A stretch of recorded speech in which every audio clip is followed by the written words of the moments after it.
Hello दोस्तों, welcome to my YouTube channel SRM24। Please like and subscribe. कहानी भूतिया library. Delhi शहर में कुश नाम का एक लड़का छोटे से गांव से अपने माता पिता के साथ रहने आया था।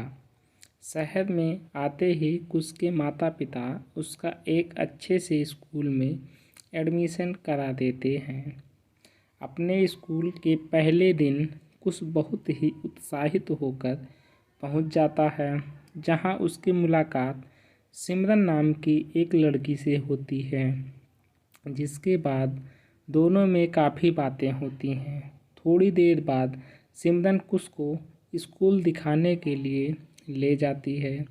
सिमरन कुश को पूरा स्कूल दिखाती है। तभी कुश की नज़र स्कूल की लाइब्रेरी पर पड़ती है। कुछ जब बाहर से उसे देखता है तो उसे दिखता है कि लाइब्रेरी में स्कूल का एक भी बच्चा नहीं होता है। पूरी लाइब्रेरी खाली होती है, जिस पर सिमरन से इसकी वजह पूछता है।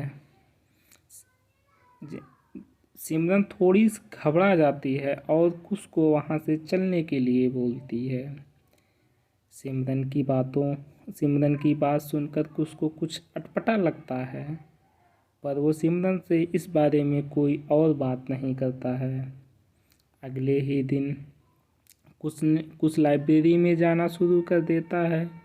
लाइब्रेरी में सिर्फ वो ही एक अकेला बच्चा होता है जो पढ़ रहा होता है। कुछ दिन बाद कुश गौर करता है कि क्लास के सभी बच्चे उसे हैरानी के साथ देख रहे हैं।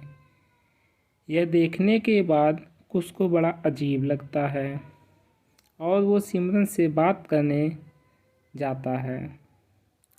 कुश सिमरन से कहता है, क्या बात है? सभी आजकल मुझे इतने हैरानी से क्यों देखने लग गए हैं? सिमरन उसकी बातों का जवाब देती है, क्योंकि आजकल तुम स्कूल की लाइब्रेरी में जाने लग गए हो। कुश पूछता है, क्या मैं लाइब्रेरी में नहीं जा सकता? सिमरन बताती है, वो लाइब्रेरी भूतिया है। लाइब्रेरी भूतिया होने की बात सुनकर कुश को बड़ा अजीब लगा और उसे इस बात पर विश्वास नहीं हुआ, जिस पर सिमरन ने उसे लाइब्रेरी के भूतिया होने की वजह बताई। सिमरन कुश को बताती है, दरअसल कहते हैं कि शाम होते होते वो लाइब्रेरी भूतिया हो जाती है। वहाँ से बड़ी ही अजीब आवाज़ें आने लगती हैं।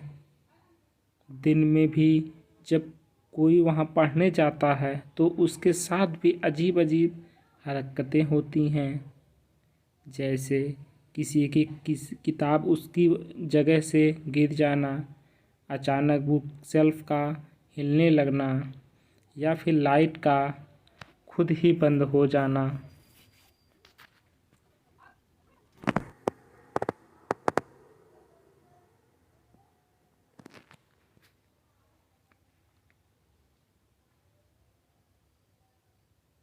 सिमरन की बताई हुई सारी बातें कुश को बकवास लगी और उसने लाइब्रेरी जाकर खुद इस बात का पता लगाने को ठानी, जिस पर सिमरन ने उसे रोकने की कोशिश की, लेकिन कुश नहीं माना और एक दोस्त होने के नाते उसे भी कुश के साथ जाने के लिए हाँ करनी पड़ी। स्कूल खत्म होने के बाद दोनों अपनी टीचर से शाम तक लाइब्रेरी में पढ़ाई करने की परमिशन ले लेते हैं। सुई की टक टक की आवाज़ के साथ दोनों के दिल की धड़कन की भी आवाज़ बाहर सुनाई देने लगती है। शाम हो जाती है और दोनों इंतज़ार करते हैं कि अगर वहाँ कोई अजीब चीज़ है तो उसका हमें एहसास हो, लेकिन दोनों को किसी भी तरह की कोई एहसास नहीं होता है। तभी कुछ बोलता है, कुछ देखो, देखा मैंने कहा था ना कि यहाँ कुछ नहीं है। तुम खामखाम ही डर रही थी। ज़रूर स्कूल में किसी ने इस तरह की अफवाह फैलाने की शैतानी की होगी। चलो अब हमें घर चलना चाहिए। कुश और सिमरन लाइब्रेरी से निकलने लगते हैं। तभी लाइब्रेरी की लाइट अपने आप जलने और बंद होने लगती है। यह देख सिमरन डर जाती है और कुश को वहाँ से जाने के फौरन निकलने के लिए बोलती है। सिमरन को घबराता हुआ देख कुश भी थोड़ा डर जाता है, लेकिन खुद को संभालते हुए कुश सिमरन को बोलता है कि शायद यहाँ बिजली की दिक्कत होगी, जिस पर सिमरन का खून खौल जाता है और वो कुश को गुस्सा करने लगती है कि तभी दोनों को धम से किसी चीज़ की गिरने की आवाज़ आती है, जिस पर कुश उस आवाज़ के पीछे जाता है और सिमरन को भी अपने दोस्त के साथ जाना पड़ता है। धीरे धीरे दोनों लाइब्रेरी के अंदर जाने लगते हैं। जैसे जैसे वो अंदर जाते हैं वैसे वैसे लाइब्रेरी में अंधेरा बढ़ता जाता है और भयानक आवाज़ें आने लगती हैं। यह सब देखकर अब कुछ भी घबराने लगता है, लेकिन फिर भी वो सिमरन के साथ आगे बढ़ता है। जैसे ही वो दोनों आगे बढ़ते हैं तभी उनके पीछे का बुक शेल्फ गिर जाता है। यह देख सिमरन और भी डर जाती है। लाइब्रेरी के काफ़ी अंदर जाने के बाद अंदर से बड़ी ही भयानक आवाज़ आती है और उसे किसी के अंदर होने का भी एहसास होता है। तभी कुछ सिमरन को प्रिंसिपल और कुछ लोगों को वहाँ लाने के लिए बोलता है। सिमरन कुछ की बात मानकर चली जाती है। वहीं कुछ चुपके से उस दरवाजे को खोलकर अंदर घुस जाता है। जैसे ही वो अंदर जाता है वहाँ का नज़ारा देखा तो बिल्कुल हैरान हो जाता है। वो देखता है कि उस कमरे में बड़े बड़े स्पीकर हैं, जिसमें से काफ़ी भयानक आवाज़ें आ रही होती हैं। वहीं पास में बिजली के खूब सारे तारे पड़ी हैं और स्कूल के पियोन कुछ लोगों के साथ बैठकर कुछ पैक कर रहा है। कुछ चुपके से और अंदर जाता है तो वो देखता है कि सारे किसी तरह का कोई नशीला पदार्थ बांध रहे हैं।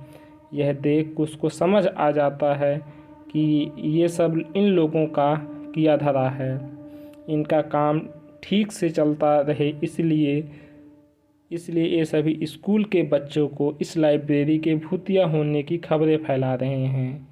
कुछ तभी वहां जाता है और कहता है, तुम सब लोगों का पर्दाफाश हो गया है।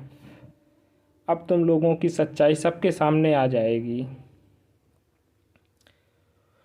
कुछ को वहां देख सब डर जाते हैं और कुछ को पकड़ने के लिए भागते हैं, लेकिन इतने में सिमरन स्कूल के प्रिंसिपल और कुछ लोगों के साथ वहां मदद लेकर पहुंच जाती है।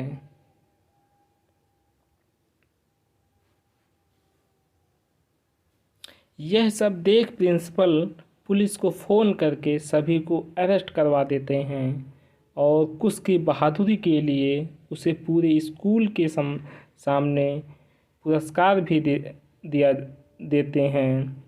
उस दिन के बाद से कुछ पूरे स्कूल में फेमस हो गया और स्कूल का हर बच्चा उसका दोस्त बन जाता है।